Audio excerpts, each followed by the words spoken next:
Hey, welcome to the Sports Reverends podcast. We're going to start in some unfamiliar territory today in the world of NASCAR. I'm going to talk about this guy named Richard Petty. He's known as the king when it comes to the world of NASCAR. And statistically, no one is even close to touching the number of championships and wins he's had throughout his storied career. I don't care much about NASCAR, but I wanted to bring up Richard Petty because in 1972, in this newspaper article, he was quoted once saying, "If you ain't trying to cheat a little, you ain't likely to win much." And that got taken by another television character, and he turned it into his motto to a common phrase you've probably heard before is, "If you ain't cheating, you ain't trying." Now, with all the stuff going on in the baseball world today, I wanted to know if you fall on the side of if you ain't cheating, you ain't trying, or if cheaters never prosper. And we're going to get into all that today. We got to talk about the baseball stuff. We're going to talk about Zion's debut. We're going to talk about which is Canada's favorite or top hockey team. And of course, we're going to get into the Super Bowl.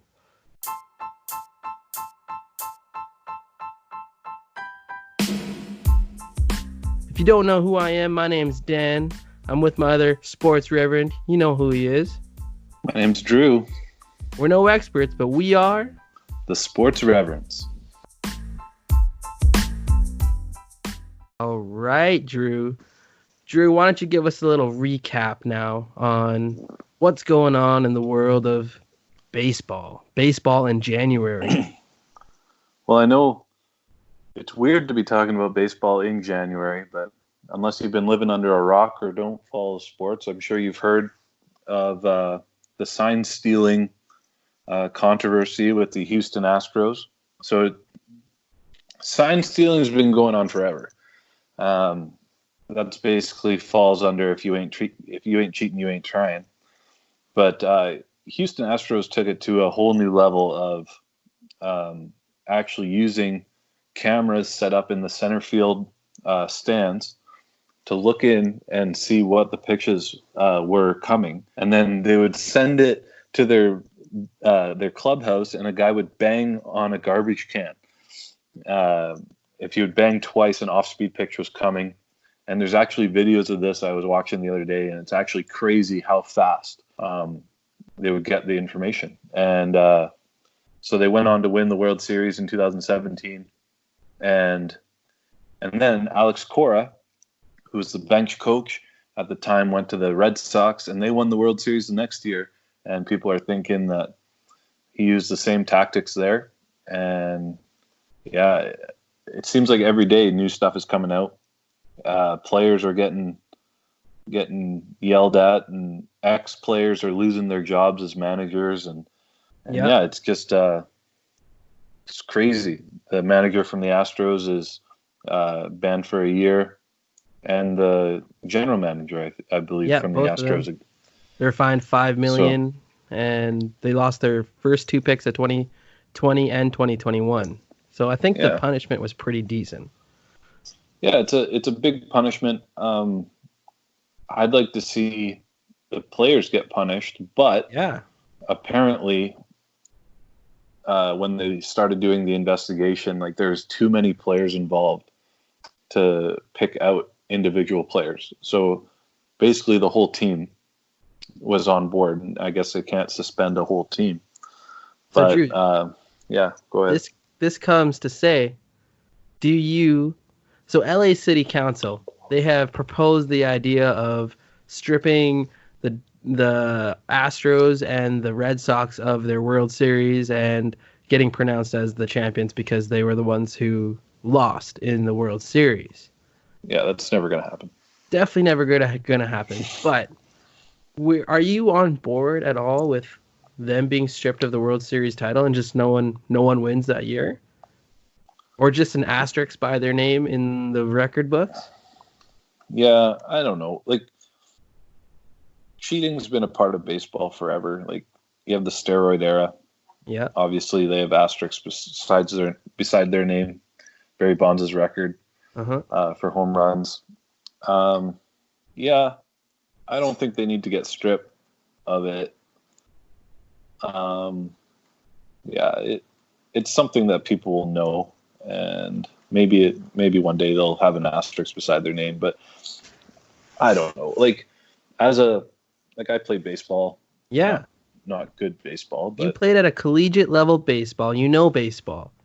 You yeah, I know baseball, and to be honest, sign stealing is part of every team's strategy. If you can get an edge, if a pitcher is tipping his pitches, meaning like when he throws a different pitch, maybe he winds up a little different, maybe he drags his foot. But in baseball, like I take this stand even with the steroid guys. Like you have to be able to hit a curveball. Like you have to be able to hit pitches. It's not like just because you know what's coming, you're able to hit home runs. Like these guys are super talented players. I think they just took it to a whole new level with this camera setup. Yeah, you're breaking unwritten rules, and maybe they are written rules. I don't know of how it's done, because normally how we would steal signs is you have a guy if you have a guy on second base, right? So he's got view of what the catcher's putting down, right. and if a fastball's coming, maybe you put your hands on your knees, and if it's not, you don't. Like just little stuff like that, but you still have to be able to hit the pitch. Like I remember having guys stealing signs out at second base. They would give me the signal or whatever, but it's still like you're still facing 90-mile-an-hour fastballs or curveballs that drop out of nowhere. Like you But still have to be able to hit the pitches. if you knew exactly what the pitch was every time, it just obviously gives you better. Yeah, it gives you an advantage. But like I said, the Astros took it to a whole new level because they could do it when no one was on base. Mm-hmm. They can do it all situations of the game. So, but it's also on the offensive side, or the pitching and the catcher, to mix up their signs, to go to different signs when you know that the team is caught on to what your signs are, because it's not as simple as every team has different signs for pitches.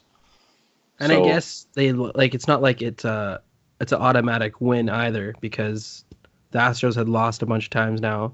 The Red Sox obviously lost, and Washington is the last winner from it all, right? So it's not 100% you're gonna win, but definitely is a egregious disruption of the rule and gives you an advantage that is like. But it's so hard, like with this stuff in baseball, because even in the steroid era, like people talk about, oh, Barry Bonds is on steroids and that's why he could hit all these home runs. But half the pitchers were on steroids too. True. So like over 100 people were caught, right? Yeah, and that's just the ones that were caught, because the ones that aren't very good don't get caught, because who cares?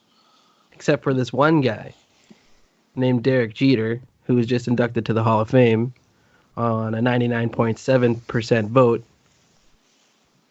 That's what I think adds to a little bit of his legacy, because he's one of the guys that he lived in New York.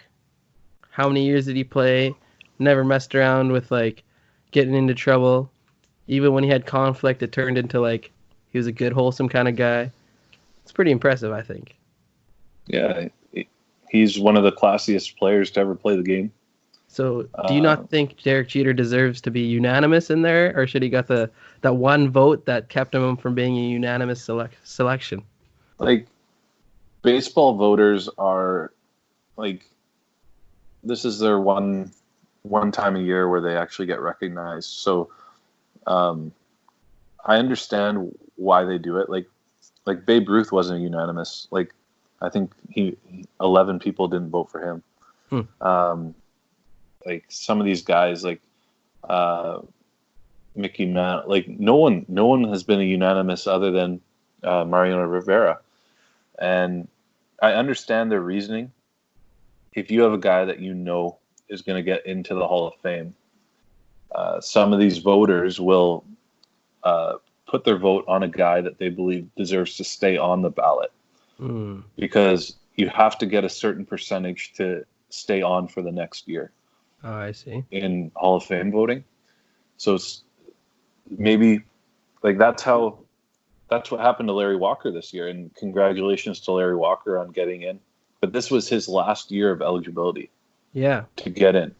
And I believe he went from having 25% of the vote last year. And this was his 10th year. So last year, if he didn't get in, this year was 75%. He wasn't going to be on the ballot next year.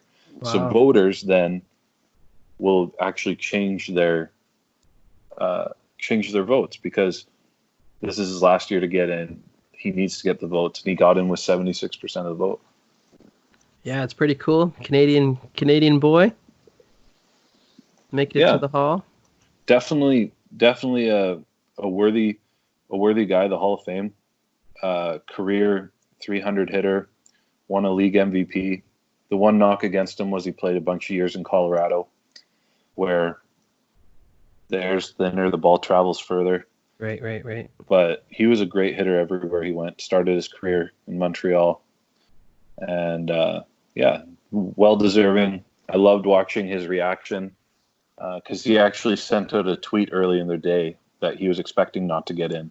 Wow. And he was prepared to not get in, and they have a video of him receiving the phone call, and just amazing to see him and his family react to 10 years of waiting to see if he's going to get in. And the interesting thing will be to watch in the next year. I think both Roger Clemens and Barry Bonds are entering their 9th or 10th year of eligibility. Wow. And I think they're flirting around 60% of the vote, and they need to get up to 75 to get in. And they're obviously first ballot Hall of Famers. Yeah. If they're not tainted by the drug scandal. Yeah. But my whole thing with this thing, and not to drag it out again, and I'm not saying that cheating is okay, but you never know who's in that did cheat, right? True. So how do you then keep these guys out who put up all the records, like records that probably will never be touched? How do you keep them out? That's fair, Drew. Well, last little bit on baseball. Did you see the new Toronto Blue Jays uniforms? Love them. Love the powder blue. You love the powdered blue? I think it's pretty fitting with the baby blue because we're the baby blue Jays and a bunch of young guys we got. So I think that's pretty cool. Okay, Drew, let's get into some basketball talk. Tonight was pretty cool. We had some good it was a big slate tonight in the NBA. The two games that stick out to me was obviously Raptors-Sixers, great rivalry, and then the debut of Zion Williamson. This guy just went off in the fourth quarter, and the thing that stuck out to me was that he drained 4 from 4 from downtown. This like, oh my goodness, like if this guy can shoot, the league is in trouble, is what I'm saying. I don't think right now this year is going to matter too much for the Pelicans. I think they're a little too far out to make the playoffs. But Zion, if he can shoot the way he can dominate and stay healthy, if he stays healthy, that team is up and coming. They're scary. They're going to be tough come next year with Brandon Ingram emerging. Lonzo Ball is like picking it up, getting those triple doubles, and defensively he's actually playing very nicely. And Josh Hart, man, and led by Drew Holiday, like he's showing his great leadership. Pelicans looking nice, that's for sure. Yeah, for sure. Like tonight I had a hockey game, and I came out of the game, checked the stats. He was at 5 points. I'm like, oh, that's pretty disappointing, but I wasn't really expecting much out of his first game. And I'm chatting on the phone with you on the way home, and all of a sudden you say he's got 22 points. I'm like, there's no way he has 22 points.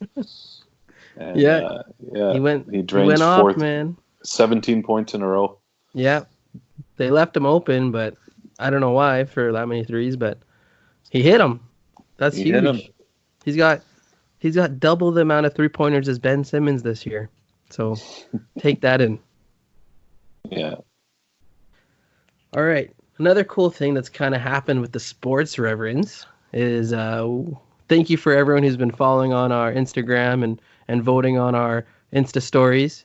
We had we've had an NBA player that's been involved in all of our voting and involved in all of our Insta story polls, and it's pretty interesting. Torian Prince, player for the Brooklyn Nets, we had a pretty interesting question. I put up a stat on the story on the Insta story that showed the record with the Brooklyn Nets winning with Kyrie Irving. I believe they were. Do you remember the stats at all, Drew? Actually, what they were? No. The record with Kyrie Irving playing is they're below 500, and with Kyrie out, they're at 500. And I put that on there. I said, "Is Kyrie the problem?" And Torian Prince actually voted on that, and he said yes. So there's some legitimate drama. This is like real media stuff on the sports reference. There's legitimate drama that is happening in Brooklyn. And this came just after Kyrie Irving called out, after he sat out on Martin Luther King Day. He sat out and then called out a bunch of his teammates, saying that we don't have enough talent to actually compete with the best in the league. And he named the teammates that need to stay, and he didn't name Torian Prince. He didn't name Jarrett Allen. He didn't name Joe Harris. And this all came afterwards. And now there's this drama in Brooklyn. So, Drew, is Kyrie Irving, do you think he's the problem in Brooklyn? Do you think he's the problem throughout his career in the spots he's been at? Yeah, well, I think that's the proof is in just what you see. Like when Kyrie Irving's leaned on to be the number one star on a team, he shrinks. Yeah. Like in Cleveland, they were a bottom. I think they were a bottom team. They got Andrew Wiggins when he was the number one player in Cleveland. He was still young then. He also struggled with injury in his first few years. Yeah, but still, you're I think you see it with his attitude too. Like, he couldn't mesh with Brad Stevens in Boston, who I think is a pretty player-friendly coach. Mm-hmm.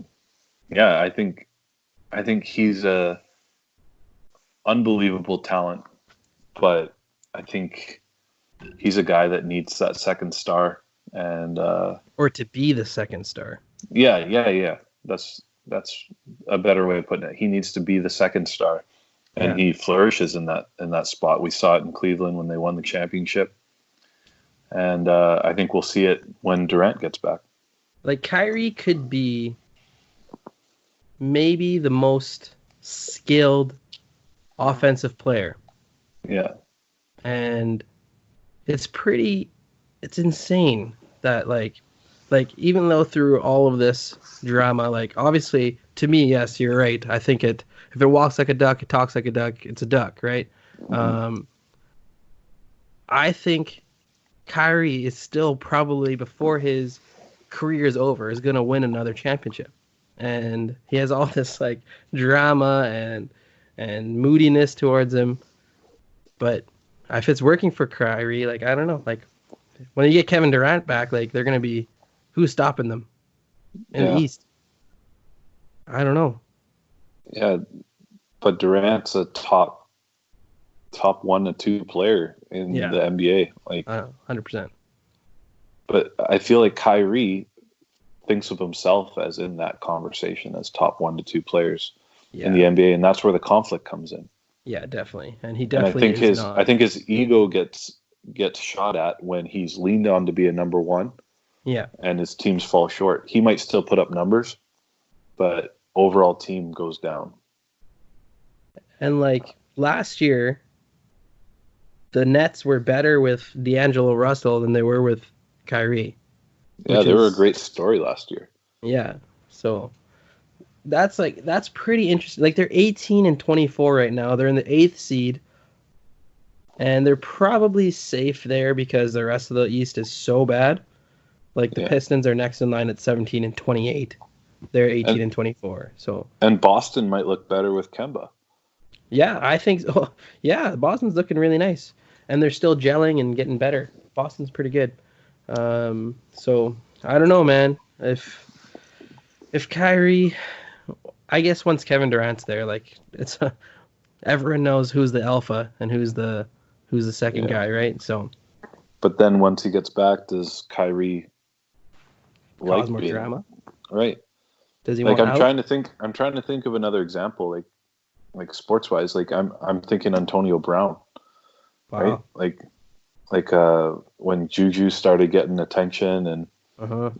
they had a vote in house of who was the most valuable player. Like Yeah. the Steelers had their own team vote, and they voted Juju, Hmm. and that's sort of what started the downfall of Antonio Brown there. I think his ego gets shot. Like he's super talented, one of the best receivers in the league, and he just Yeah. can't handle the fact that it's better for him that there's another star there, Yeah. taking some of the attention away, taking some of the defense away. And I think that's sort of what I think of when I think of Kyrie. Like super talented, um, but can you win with him as a number one? And I think that's been proven that you can't. Yeah. I don't think you can with him as a number one. Antonio Brown is like it's a little different with football, obviously, because it's so much more team, and they still like Antonio Brown was their number one when they won that Super Bowl, right? So, and Kyrie was arguably the best player in the playoffs Yeah, when that's what I was going to say. When Cleveland won, I think he hit the big shot at the end, right? yeah he hit the big shot, and for the other rounds he was probably even better than LeBron, or as good for some. And yeah, so it's tough to say, but I just think Antonio Brown has so many other issues. Like he's got an arrest warrant out for him right now, so Kyrie hasn't hit that kind of level of crazy, but He does uh, think the Earth is flat, though. he does think the Earth is flat. Okay, enough of the Brooklyn Nets talk. What about some NBA trade talk? There's rumors going around. Is Derrick Rose on the move? Apparently, there's talks about him going to the Lakers or to Philadelphia. Which is a better fit in your eyes, and where do you see him going? And or is there another team that you would like him to go to? I think the Lakers are a great fit. Like I didn't even think of him when we talked about this last time. We Hmm. were talking about getting a point guard that can. He's developed a pretty good mid to 3 point range shot Yeah, yeah, he's over very these past consistent. couple of years.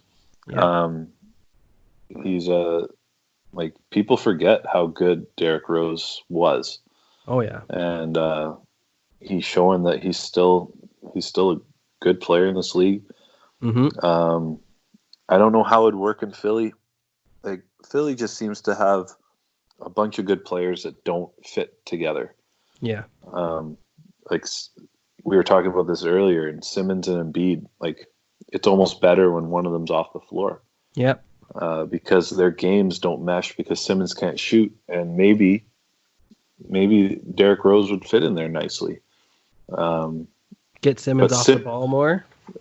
yeah, but like yeah, I don't know how that would work either, right? Because Derrick Rose drives, dishes, like Simmons isn't going to take shots, True. so I don't know if it works there either. But I think the Lakers are a good fit. I don't want him to go there because I don't like the Lakers, but Yeah, like I yeah, could see him. Yeah, I think probably the Lakers would be a better fit, but I could see him being effective on the Sixers, like another person who can create his own shot. They don't right. really have that. Josh Richardson, spot up shooter. Tobias Harris, for the most part, spot up, and I guess he can. He can make his own shot, but he just doesn't. He's not that guy for you. Maybe even the Clippers. Clippers, yeah, that'd be interesting. The Clippers, hey, like how deadly would that be? Yeah, Because I know you love Patrick Beverly, but but I I, like Patrick Beverly coming off your bench better than a starter. yeah, exactly, 100%, 100%. But they also have Landry Shamet, who's been playing pretty good too. Yeah, but if you can get Derrick Rose. Yeah, they don't have who's their true point guard. They don't have one. Yeah, so that's a good trade pick. That gets Kawhi off the ball, like, because normally, like, if Kawhi or Paul George is in the game, like they're more ball dominant, right? And then that gets them off the ball, opens them up for shots, which they're deadly at, and it also gets the defense thinking about a third guy. True. All right. Well, I like those. I like that thought. Masai Ujiri has also talked about going into this playoff run by saying they're going to do their best. They're going to die trying to win. And he's also openly said that he's willing to make some moves to acquire some better talent, and talked about having disposable first-round picks and second-round picks as well. Is there anything that comes to mind, Drew, about, potential Raptor trades that could be game changers? Yeah, I don't know. I think you're the better person to ask about this. I don't see a guy that can take them to a championship level team. Like, maybe they make a trade, they can make a run, second, third round, but I don't see this as a team that can compete for a championship this year. So you don't think they can compete with Giannis and the Sixers right now? I don't think so. I don't think when the teams are at full strength, I don't think position by position, I don't think they have guys that can match up at this point. And I love Siakam. He's becoming a star, but I think there's still some development there to be done. Yeah, definitely. Definitely. He's in one of those, he's in a streak right now where he's struggling. So you can see that. And I think we're in a great position to be competing, but still I'd rather keep those picks, because I think 2-3 years down the road, get the Kyle Lowry contract done. Mm-hmm. Like, I think we're going to have lots of cap space with young guys that are drafted by the Raptors, brought up by the Raptors. Like, I think it's going to be a deadly team coming up. Yeah, I for me, I still think I'm not there yet. I want to see how they do.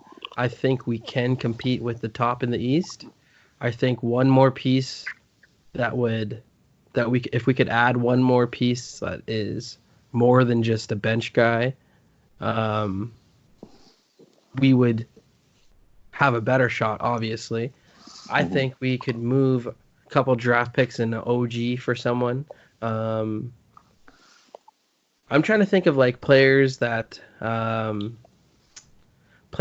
basically want out of their situation. And there's been a few that have come up now. There's been a few like Bradley Beal just expressed he wants out, even though he just signed that extension. The Minnesota Timberwolves, they're ready for a blow up because everyone's unhappy. So there's some players there. Phoenix Suns are talking about getting Devin Booker if there's the right trade, which like I'm pretty sure they're asking for the world, which makes sense. Maybe D'Angelo Russell. Would you ever want D'Angelo Russell? I don't think so. I think he's a stats stuffer, but I don't think he's a guy you can win with. No ice in his veins, I'm not a big fan of D'Angelo. I see him as a pretty selfish player. Like, I see him as a guy that's out for his stats. And, really? Didn't you just praise the Brooklyn Nets last year? Yeah, it was a great story, and they had a lot. They have a lot of talent on that team. Yeah, So, but some players with their stats, I just feel like it's a selfish way of getting stats. I don't know. Like, it's sort of the Russell Westbrook effect. Definitely. Yeah. Hey, that's another conversation too. That's a team that's in trouble. The Houston Rockets have lost 4 straight. Harden's throwing up bricks, like bricks on bricks. Yeah. Westbrook's actually killing it right now, and I don't know. Did they actually win tonight? Did they play tonight? Yeah, they. Oh yeah, they beat Denver tonight, so they snapped their 4 game losing streak tonight. So, but they're in a heap of trouble. I think. Can they basically have one style of how to play? Their plan A is to jack trays, get in transition, play a little bit of defense, and if that doesn't work, they literally have no other plan, and they seem to be in trouble. I don't know what they can add. Like Portland addressed some of their issues. Like they went and got Trevor Ariza. I think that's a great pickup for them. Great pickup for their playoff push, and I think they have a shot at getting into that 8th spot. Because I don't think Memphis can sustain it. Because I don't think Memphis is that good. But the Rockets, I think they need a Trevor Ariza kind of like player. They're missing that 3-and-D wingman that can cover multiple positions, and maybe that's where we can snake someone from them. I don't know how, but yeah. Would you want like an Eric Gordon?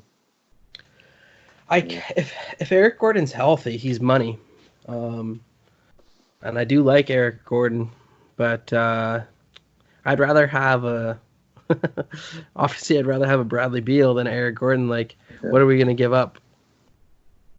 Is Eric Gordon that much better than any of our bench guys that play 2 guards? Like Norman Powell's balling out right now. He's and that's what I'm saying. Like, who can you go out? Because the only reason why you'd go out and get somebody right now is if you think you can win a championship this year. And if you can't, I think our bench guys are young enough and good enough to make a playoff push and still be better for next year. Yeah, like I just don't see the Toronto Raptors bench. Like we've had the few that we've brought up over time, like Norm and now Freddie, Pascal. They came from our G League, and they're incorporated into starters. Yeah, OG. Well, OG's drafted. I'm not sold on an OG right now. OG's making me upset. The way he's been playing. But OG could be intriguing to a team like, I don't know, maybe the Lakers or a Western playoff team because he's a 3-and-D kind of player, and we kind of need a guy like who can create his own shot and score kind of player. Yeah. The thought I had, I don't know if most people would even agree with me, is that OG for Kyle Kuzma trade.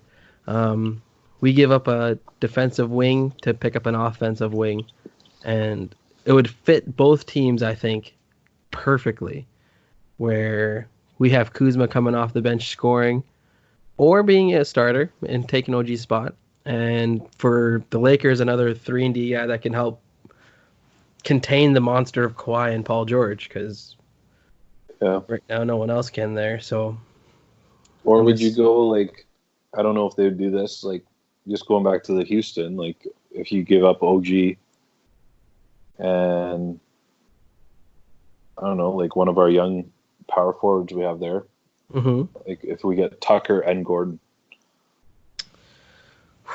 Yeah, that's because PJ Tucker was money for us when he was, and he's like, he's a finally defensive tuned beast now too.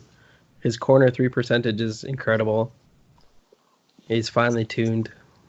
Yeah, he can take on like guarding anybody, right? Like he's a bulldog.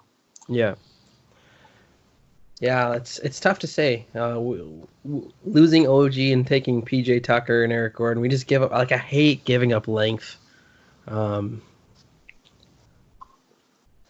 I understand it. Like I would consider that for sure. Let's move on, Drew. All right. Enough NBA talk. Let's talk a little bit about NHL. Who's, in your opinion, okay? Right now, the Vancouver Canucks are the best Canadian hockey team right now. Where do you think they'll finish? And do you think they're Canada's top hockey team right now? Well, this might get a bit controversial for some of our BC friends. But yeah, the Vancouver Canucks are a great story this year. They're playing good. They're top of their division. Mm-hmm. But when you look at the divisions, they're in by far the weakest division in hockey. Like, they have 58 points. That's top of their division. But when you look at the other division winners, you got 68 points, 71 points, and 70 points. Like they're 12 points behind almost every other division winner. Mm-hmm. And you look at their goal differential, like way lower than all the other division winners or division leaders right now. There's only 1 point separating them and the Maple Leafs. Obviously, I'm a Maple Leafs fan. Like, I don't, and they've been playing really bad lately. But yeah, like, I think they're the top right now. Do they stay there? I'm not sold on that. But when I look at their division, I don't see anyone who will overtake them. Yeah. Yeah, I agree. I think because of their weak division is what puts them in that spot. Are they the most talented Canadian hockey team? I don't think so. And following their track record, will they quote unquote wet the bed by the time the season's done? I think so. And that's coming from a Jets fan who is also, the team is in a downward spiral right now. But yeah, trade deadline's coming up. Breaks coming up this weekend, NHL All-Star break. That's always a chance they get a week off now. They get a chance to recuperate, turn things around. This is when it happens. So who finishes, in your opinion, as the top Canadian team? Like, are you talking points wise or like, because like I said, I think Vancouver will win their division just because. I'm talking in terms of the best chance at winning the Stanley Cup.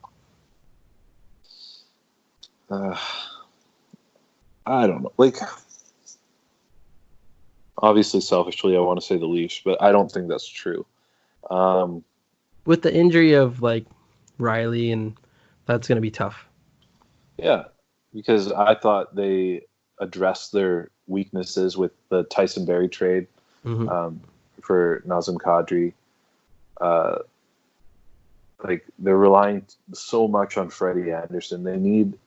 It would be nice to have a backup goalie who could stop a puck, but we don't have that right now. So I think Freddie's going to be burnt out by playoff time. Yeah, I like what Edmonton has. Connor McDavid is, I think, the best player in the NHL. Just unstoppable speed when he gets going. The Jets have been really disappointing this year. And I don't know, like, is Dustin Byfuglien ever coming back? I don't know. And that's they the just rumor seem mill. to be, the rumor mill, he's on his way. Yeah, but what kind of shape is he going to be in when he gets back? Extra out of shape. Extra out of shape. Like, he's always out of shape. But yeah. So, like, I hate to say the Vancouver Canucks. I don't even really want to say it, but I was thinking Edmonton, Canucks. Man. I was thinking Edmonton. Yeah. They're pretty good. Connor McDavid, man. Yeah. If you're going by who has the best player, for sure. But hockey is so much more than one guy. It's not like basketball. Which team's built better for playoffs? The Oilers or the Canucks?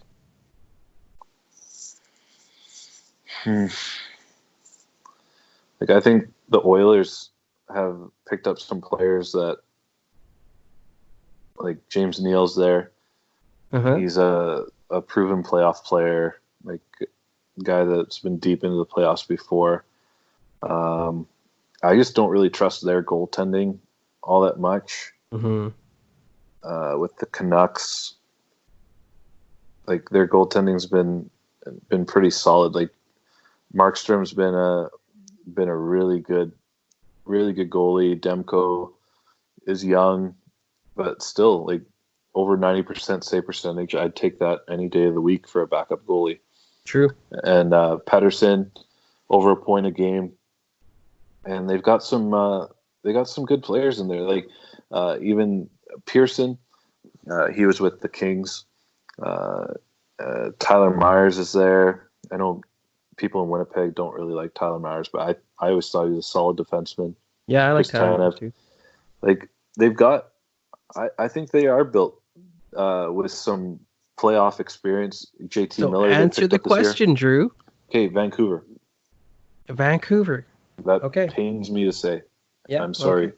but congratulations to Josh Raychuk and Justin Lefebvre. I just said Vancouver. I'm saying Raychuk. I like Raychuk.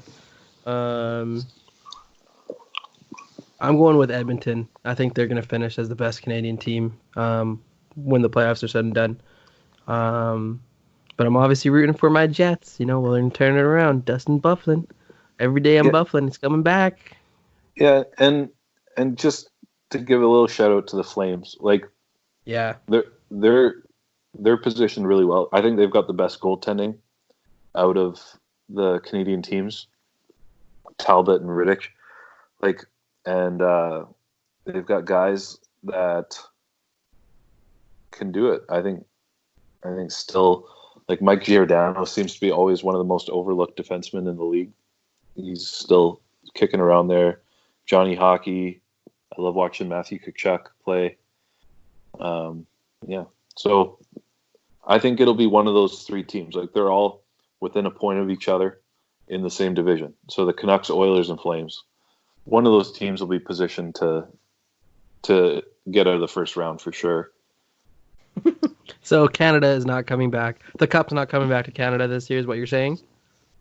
Not likely. Okay. I won't say no, but not likely. On that note, let's go to what I've been waiting to talk about. The Super Bowl. The Super Bowl! It's like one of my favorite You don't want to talk about the Pro Bowl? Of the year. The Pro Bowl? Well, it's about as significant as the NHL All-Star Game we didn't really mention at all. That's happening this weekend.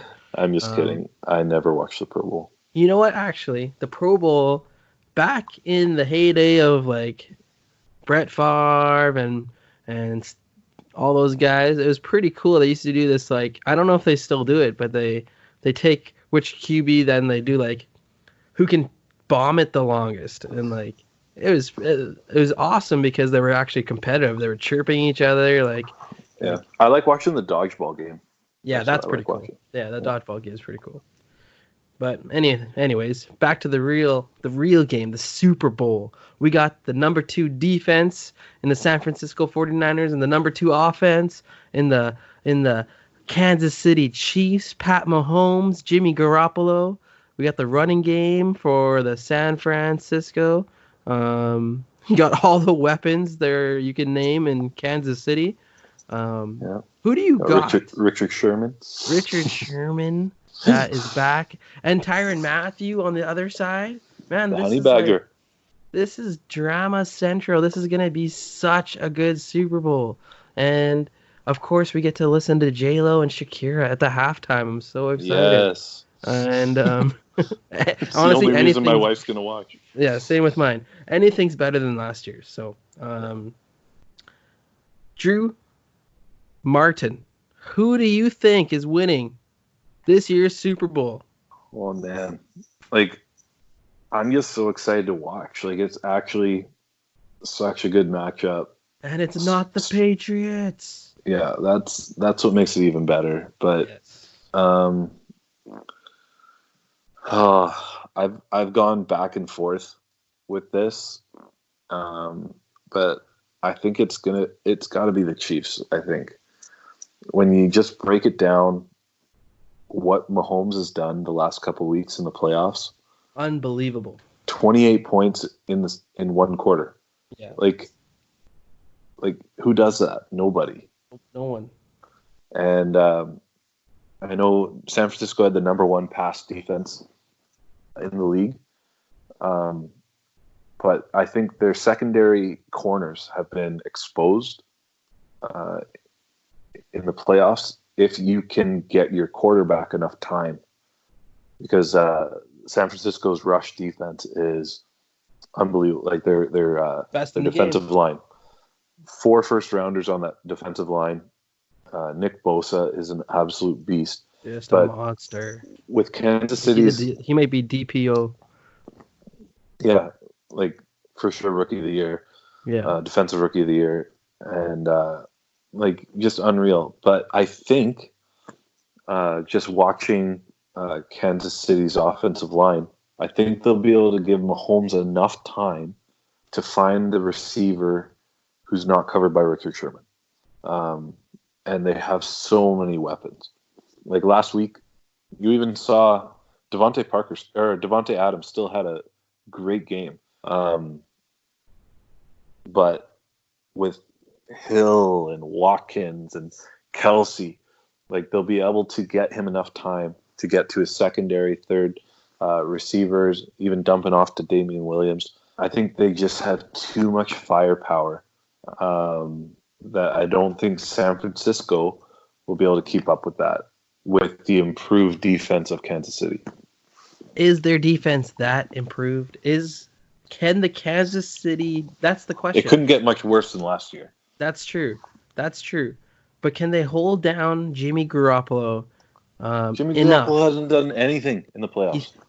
He only had to throw for 77 yards. Well, if you can run the ball with Mostert for like 220 yards and 4 touchdowns, Mahomes would do that too. He'd just give it to Damian Williams if he could do that. But I think the big point for Kansas City is that this past week Chris Jones was back. Yeah, huge. Which makes a huge difference to the run defense. Yeah. Because they were the worst run defense in the league. Yeah. Or one of the worst. 28th, I think they were ranked. And it looks like Tevin Coleman he'll probably play, but he's coming off like a dislocated shoulder. So he's going to be, banged up. This is going to be such a good Super Bowl. Yeah. Like I said, I think Chris Jones is the difference maker for Kansas City's defense stopping the run. But if San Francisco can establish the run, I said the same thing about the Titans this past week. If they could establish the run early, which they couldn't get going, I think they could make it close. But with Mahomes' magic back there, like there's no lead too big that he can't. That's true. He's just going to be firing. And if he can't find anybody, we saw his escapability. That touchdown that he ran for was just unbelievable. Oh yeah, I agree with you. I'm with you. But I'm still like falling back. I'm going back and forth because I look at Jimmy Garoppolo and I see, like, it pains me to say this, but I see so much of Tom Brady. I see he wins. He consistently wins. When he started for the Patriots, he was 2-0. Went to San Fran, goes 5-0, gets hurt. The team goes 4-13 without him the next year, or whatever, or what, like from the time he was hurt till he comes back, 4-13. Then the following year he's taken them to the Super Bowl. He wins. It doesn't mean he puts up the best numbers. He's still solid. How many times has he thrown for 3 touchdowns in a game this year? Quite often. He hasn't thrown for 300 yards very often this year. I think 3 times only, twice against Arizona. But whatever it is, he gets the job done. He wins. He knows how to manage the game in a great way. I don't think he's probably at the same stage Tom Brady was when Tom Brady went from starting as a game manager and being able to manage his game, was able to win a Super Bowl that way, and then went to being more elite. Jimmy Garoppolo seems to me to be on that same path, and they keep winning. So now this is so new. They're both in the Super Bowl first time. Who do you trust under the pressure, the lights of the Super Bowl? If it comes down to a fourth quarter drive, is it going to be a Garoppolo drive or a Mahomes drive? Do you trust either one of them to take it into the end zone? you probably trust them both. But that's what I'm just saying. If their defense you can't stop the Kansas City Chiefs. I don't think any defense can, but can they contain them enough for Jimmy Garoppolo to keep them in close enough and bring them to final drive? Like that's what makes me nervous. I think I'm very much cheering for Kansas City. I very much will put I think they're going to win Kansas City, but it's not going to be any kind of cakewalk. I think by the end of the game, it could be a high-scoring game, 34-31, Kansas City. At the end of the game, it'll be like, okay, Patrick Mahomes won, but Jimmy Garoppolo still, he's the real deal. The San Fran's here to stay. That's my thoughts. I don't know. Yeah, it will be interesting to see, and it'll be interesting to see what style of game Kyle Shanahan chooses to go with. Yeah. Because they didn't have to get their passing game involved last week. If he has it his way, it'll be a slow running game, right? But that's what I love about San Francisco's players. Like even you talk to George Kittle, who's a great receiving tight end. Yeah. But he loves run blocking. Like that's like you talk to him post game, they say, "Oh, you only had a couple catches today." He's like, "But did you see the blocks I made?"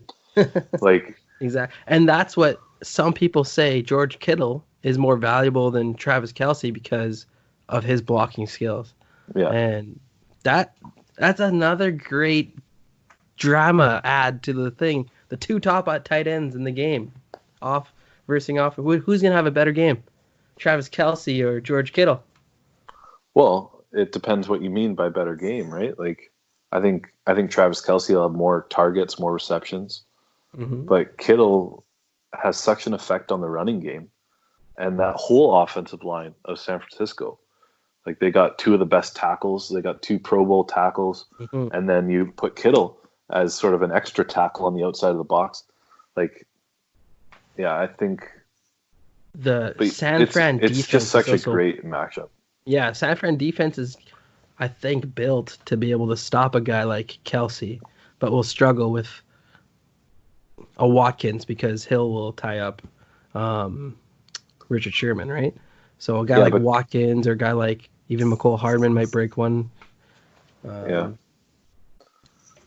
that's why I say even dumping one off to like Damian Williams is a good receiving back too, right? If they get those screen pass going, and but yeah, I'm just excited to watch the game. I'm excited too. Another side story is the Andy Reid perspective that he can't win the big games, right? So true. Same with Shanahan, right? Yeah, but Shanahan's still young. He was he not the coordinator for the Falcons? Yeah. He was the offensive coordinator for the Falcons in their 28-3 blunder. When they could have just ran the ball and why didn't they just run the ball more? I don't know. Then they got sacked and out of field goal range. There's so much drama in this Super Bowl game. It's gonna be fun.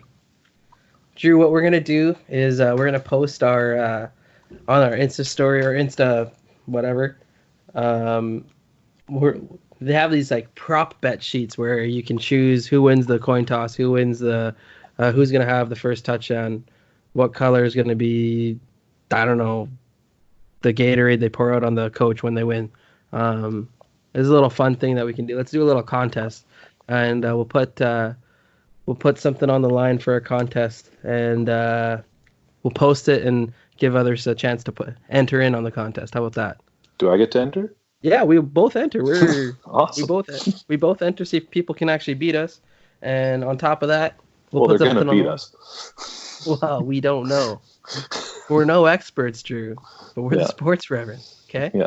Yeah, that's true. We have streamlined media from actual NBA players voting on our Insta polls. Okay. Yeah, we're a pretty big deal. We're a pretty big deal. We have a couple people. To the 15 listeners.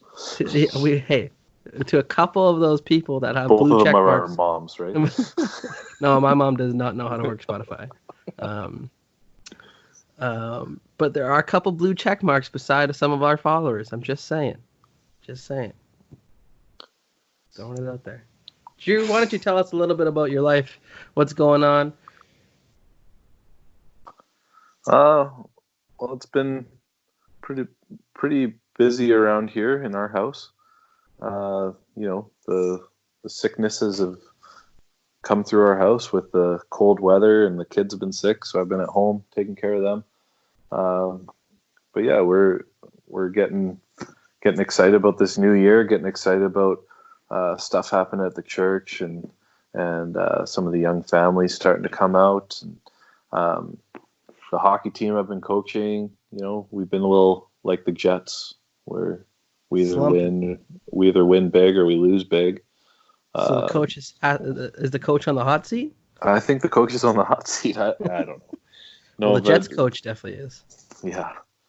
But yeah, I've been having such a good time getting to know these boys, and getting to share with them when I can, and it's been a good time. It's good, Drew. Yeah, for myself, it's been fun as well. Just continuing on our grind of our Urban Hope Mentorship Program in downtown Toronto, and making a difference as best as we can. The one thing besides our Urban Hope program that I've been excited about is just formulating the idea of our the Sports Reverends audio book, or whatever we're going to call it when it comes out. We've been talking to a few different other Sports Reverends and getting them on board, and getting them to share a little bit about their sports stories, and how that affected their lives and what sports means to them. And they're all coming up with some different topics that work for them. And I know there's some potential people you've been talking to, and I think it's just really going to come together really well. I think I want to call it the gospel of sports, but we'll figure that out. The good news of sports, and we'll just putting a little teaser out there for our 7 listeners, and it's going to be great. Yeah. That's all I got, Drew. Good, man. It's going to be fun. Can we get a shout out to one of our celebrity pastors that we're trying to get on here too? Can we switch it up, because Craig Herschel is just not answering the call? Craig Herschel is not answering our call. I've even tweeted at him. Why don't we? He's not really. He's not quite a celebrity, but I look up to him. He's my cousin, actually. His name's Troy Martin. He's a pastor. Martin? Troy Martin. He's in Encinitas, California. Ooh. And big basketball guy. He's a Chicago sports fan. Would love to get him on. His son Trevin is a big basketball star in California. He's one of the high school all-stars down there. Nice. Looking to get scholarship offers for college, and would love to pick his brain about faith and sports and how that affected his life. So why don't we shout him out? Let's get him on. Troy Martin. Let's get him on. Cousin Troy, we're coming. We're coming for you. I also think we should get Carl Lentz on the show. Yeah. You know Carl Lentz? Yeah. He played Division I basketball for Maryland. Yeah, you were telling me that. That's crazy. I couldn't believe it. He's a little guy, and he's like, I seen him. He's posted some videos on his Instagram story of his pickup games. He's got nice, just like silky handles, and just dropping dimes. He looks like a Jason Kidd or a Steve Nash out there. Or a Daniel Shannon. Oh, hey. There's only one, the only. That's me. All right? Yeah. Spicy.